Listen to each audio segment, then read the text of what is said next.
어느 날 새벽, 생활관에 비상등이 번쩍 켜졌다. 안희병이 없습니다. 순간, 정적이 생활관을 짓눌렀다. 고참들 얼굴이 창백하게 질렸다. 그날 하루, 전 생활관은 마른 하늘에 벼락 맞은 분위기였다. 분대장부터 소대장까지 후임 관리 책임으로 줄줄이 얼차려를 받았다. 땀에 절은 군복 사이로 말없이 눈을 흘기던 선임 하나가 이를 악물고 말했다. 야, 안희병 같은 애가 왜 타령을 했겠냐? 글쎄요. 여친이랑 싸웠다던데요. 그 말에 군장정들 사이로 말도 안 되는 정적이 흘렀다. 그래서 타령을 해? 미쳤냐고 한 고참이 절규하듯 소리쳤다. 하지만 그 누구도 웃을 수 없었다. 그건 분명 너무 순수하거나 너무 위험하거나 둘 중 하나였다. 며칠 뒤 부대 정문으로 한 대의 헌병차가 들어왔다. 헬멧을 푹 눌러 쓴 안희병이 차에서 내려 고개를 숙인 채 걸었다. 잡혔대. 어디까지 갔대? 자기는 철조망 2개 넘었다더라. 모두들 입을 다물었다. 그 말이 사실이라면 꽤 먼 거리였다. 하지만 진실은 더 어처구니 없었다.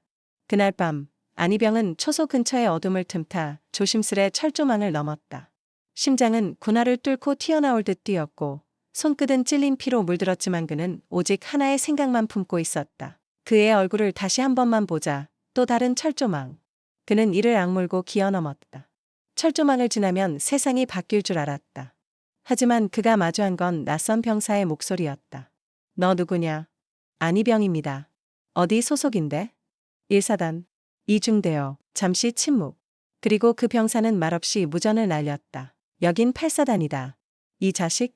우리 부대에 침투했어. 그렇게 안희병은 타령이 아니라 타부대, 불법 침투, 혐의로 포박되다시피 헌병에 넘겨졌다. 며칠 뒤 복귀한 안희병은 아무 말 없이 생활관 앞에서 팔굽혀펴기를 하고 있었다. 그를 보는 병사들의 눈빛은 분노와 연민, 어이없음과 묘한 감동이 뒤섞인 복잡한 것이었다. 상병 이기철은 먼 담벼락을 보며 담배를 길게 빨았다. 그리고 혼잣말처럼 내뱉었다. 사랑은 참 멀고도 험하구나. 그 말에 고참 하나가 킥하고 웃더니 이내 몇몇 병사들도 따라 웃었다. 웃음이라기보다는 허탈한 숨이었지만 밤이 깊어지고 생활관의 전등이 꺼졌다. 모두들 조용히 모포를 뒤집었다. 그 가운데 모포 속에서 희미한 목소리가 흘렀다. 근데 긴 진짜 예뻤어. 그 누구도 대답하지 않았다. 하지만 모두가 듣고 있었다. 이렇게도 사랑을 배운다. 군대에서조차 그것이 슬프고 웃기고 인간적이었다. 야, 유병장 또 내무반이야. 사나는 땀에 젖은 얼굴을 닦아내며 참호 밖에서 툭 내뱉었다. 그의 목소리는 묵직하게 공기를 가르며 나왔다. 응, 아침부터 부채질하고 있음. 그것도 바지 내린 채로. 상병 진우는 씁쓸한 미소를 지으며 말했다. 사나는 한숨을 쉬었다. 말이 안 되는데 말이 되게 받아들여야 하는 게 군대였다. 며칠 전 유병장이 휴가에서 복구하자마자 외친 첫 마디가 떠올랐다. 야, 나 드디어 했다. 포, 경, 수, 술. 야, 그때 다들 웃었다. 하지만 그 웃음은 금세 씁쓸한 침묵으로 바뀌었다. 이유는 간단했다. 그날 이후 유병장은 모든 일에서 열애였다. 기상점호? 아직 상처가 안 아물었습니다. 청소?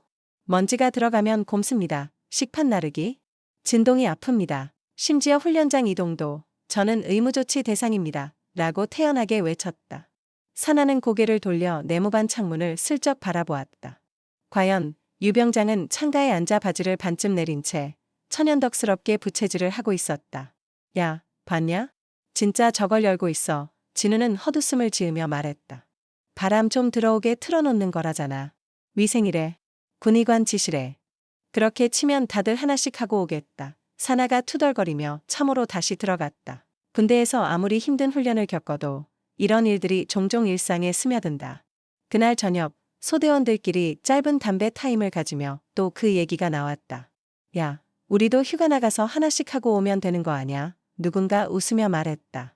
그 웃음 속엔 어떤 진심이 섞여 있었다. 그냥 우리도 상처 하나씩 만들어서 열애를 즐기자고. 그렇지. 나도 바람 좀 쐬고 싶다.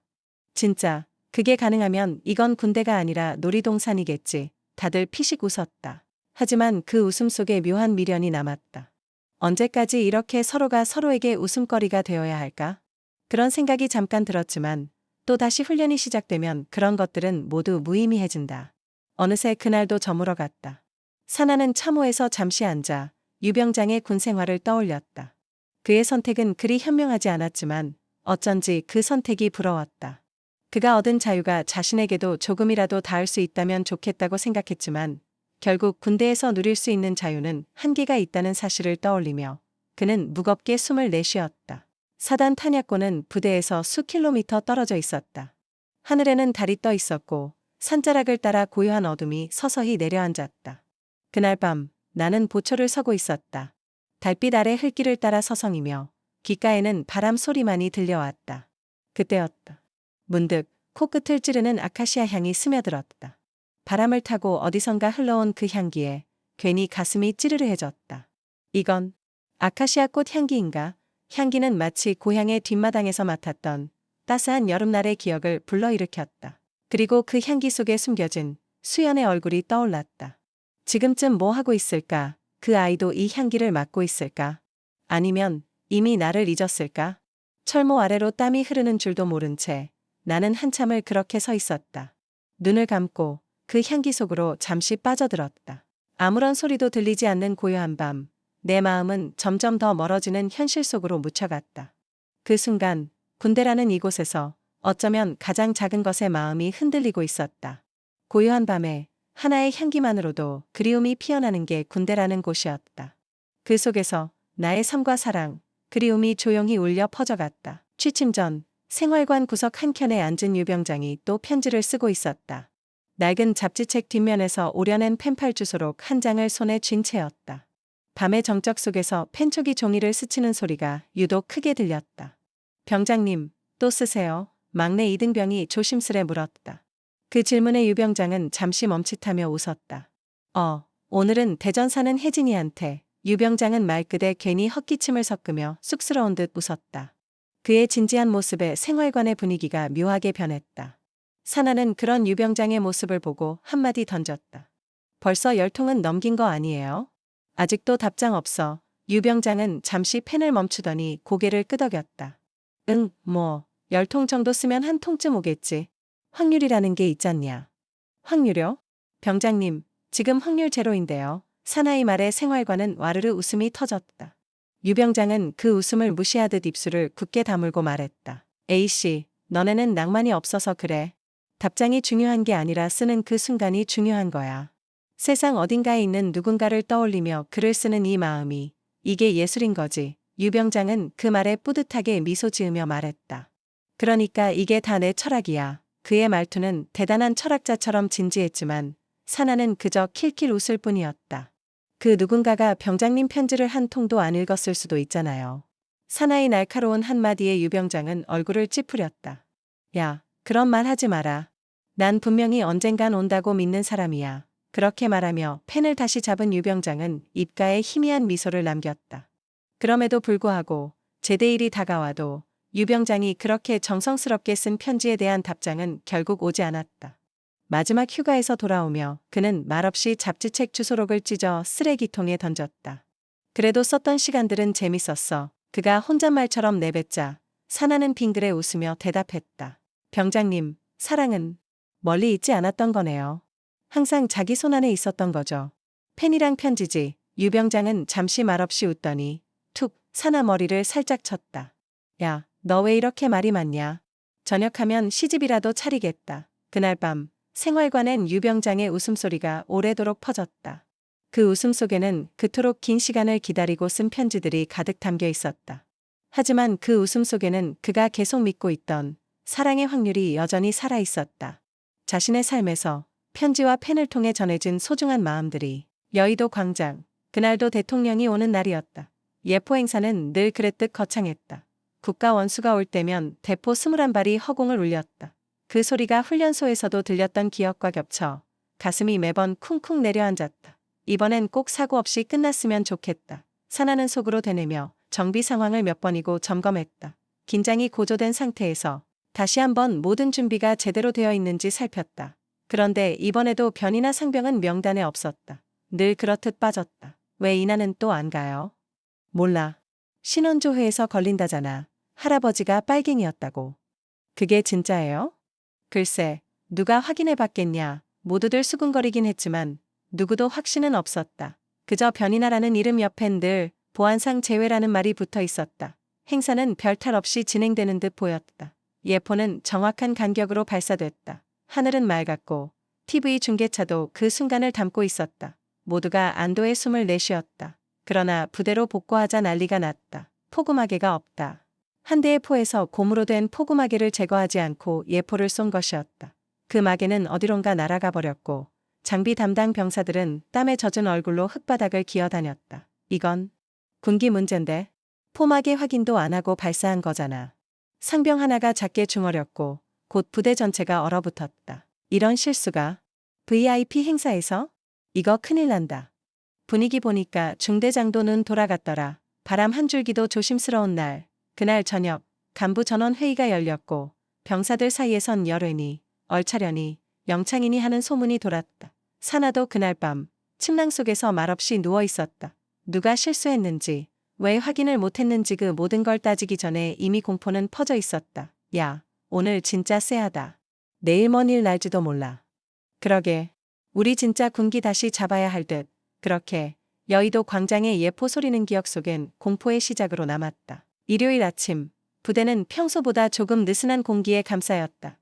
연병장 한쪽에서는 병사들이 팀을 나눠 축구를 하고 있었다. 지면 얼차려가 기다리는 진지한 승부였지만 그래도 일주일 중 가장 숨통이 트이는 날이었다. 사나는 축구화 끈을 조이며 준비 중이었다. 그때 행정반 동기 현수가 다급히 뛰어왔다. 야, 사나야. 면회 왔다. 빨리 정문 가봐. 면회? 누가? 현수는 어깨를 으쓱할 뿐이었다. 사나는 가슴이 두근거리기 시작했다. 혹시, 설마, 면회실 문을 열고 들어선 순간 테이블 건너편에 앉아있는 수연이 눈에 들어왔다. 말없이 자리에서 일어선 수연, 그리고 군복 차림의 사나. 둘은 서로 몇 초간 바라보다가 같이 웃었다. 무슨 말을 먼저 꺼내야 할지 몰라 머뭇거리다. 수연이 먼저 가방에서 봉투를 꺼냈다. 이거 먹을 건데 안 걸렸으면 좋겠네. 사나는 받아들며 고개를 끄덕였다. 걸려도 돼. 너 왔다는 게 더 큰 사건이니까. 둘은 테이블에 마주 앉아 짧지만 밀도 깊은 대화를 나눴다. 수연은 요즘 은행에서 있었던 일들을 조곤조곤 풀어놓았고 사나는 훈련지에서 있었던 황당한 오보 사건을 들려주었다. 시간은 야속하게도 빨리 흘렀다. 면회 종료를 알리는 안내 방송이 울렸다. 사나는 수연을 배웅하며 말했다. 기다려줘서 고마워. 나도 너한테 부끄럽지 않게 돌아갈게. 수연은 대답 대신 사나의 팔목을 살짝 잡았다. 그냥 무사히만 있어줘. 그 말 한마디가 그 어떤 격려보다 강했다. 바람이 아직 차가운 봄의 문턱, 생활관 뒤편, 박이병은 말없이 쪼그려 앉아 있었다. 무릎 위에는 한 장의 편지가 펼쳐져 있었다. 그는 그저 그 종이만 뚫어지게 바라보다 어느새 조용히 흐느끼고 있었다. 동기 하나가 다가와 조심스레 묻는다. 왜 그래? 무슨 일이야? 박이병은 고개를 들지 않은 채 입술을 떼었다. 곰신, 꺾였다. 그리고는 덧붙였다. 말도 없어. 그냥 시 한 편만 써서 보냈어. 그 시는 이렇게 시작됐다. 발렌타인, 너 없는 날 너의 편지는 여전히 내 가방 속에서 가끔 삐죽 고개를 내민다. 처음엔 하루가 길었고 그 다음엔 계절이 짧아졌어. 시간은 너에게 가는 달이었지만 내게는 멀어지는 그림자였어. 밤마다 입술로 접은 걱정들 어느새 내 마음엔 균열이 생겼고 너의 이름보다 내 숨소리를 먼저 듣게 되었어. 내가 없는 세상에도 햇살은 내리쬐고 길가엔 웃는 얼굴이 많았어. 미안해. 나는 기다림이 아닌 걸음을 택했어. 그리고 오늘 작년 이맘때 너에게 주려 했던 작은 초콜릿을 땅에 묻는다. 편지가 끝났을 때 박이병의 눈가엔 다시 한 방울이 맺혔다. 그는 조용히 하늘을 한번 올려다보았다. 그곳엔 아무 말도 없었다. 다만 바람만이 시 한 줄처럼 스쳐갈 뿐이었다. 그날 밤 생활관 불이 꺼진 뒤에도 박이병은 모포를 덮은 채 한참을 깨어 있었다. 숨죽인 흐느낌이 이따금 모포 밖으로 새어나왔다. 그걸 눈치챈 건 바로 옆자리의 김상병이었다. 조용히 일어나 박이병의 모포를 톡톡 건드렸다. 야, 박이병. 나가자. 어딜려? PX. 이럴 땐 초코우유 한 잔이 약이다. 둘은 몰래 네모반을 빠져나와 조용히 PX 앞 벤치에 앉았다. 김상병은 말없이 초코우유 하나를 건네고 박이병은 고개를 숙인 채 그것을 받아들었다. 글씨, 나도 봤다. 글 진짜 잘 쓰더라. 아프더라. 그걸 왜 봐요. 이병이 울고 있으면 다 본다. 생활과는 비밀 같은 거 없다. 박이병은 괜히 민망해져 우유를 벌컥 마셨다. 그러자 옆에서 이병 하나가 더 나타났다. 형들, 뭐 드세요? 저도 껴도 돼요? 곧이어 또 한 명, 또 한 명. 하늘엔 별도 없는데 PX 벤치 위는 북적였다. 누군가는 귤을 까서 나눠주고 누군가는 군가를 개사해 웃음을 터뜨렸다. 아무도 힘내 라는 말은 하지 않았지만 그들은 다 알았다. 지금 박이병이 필요한 건 말이 아니라 옆에 있어주는 일이란 걸. 그날 새벽 박이병은 모처럼 편하게 잠들었다. 이별은 아프지만 함께 울어주는 사람이 있다는 건 조금은 따뜻한 일이었다. 사나이 꿈, 오늘은 여기까지입니다. 시청해주셔서 감사합니다.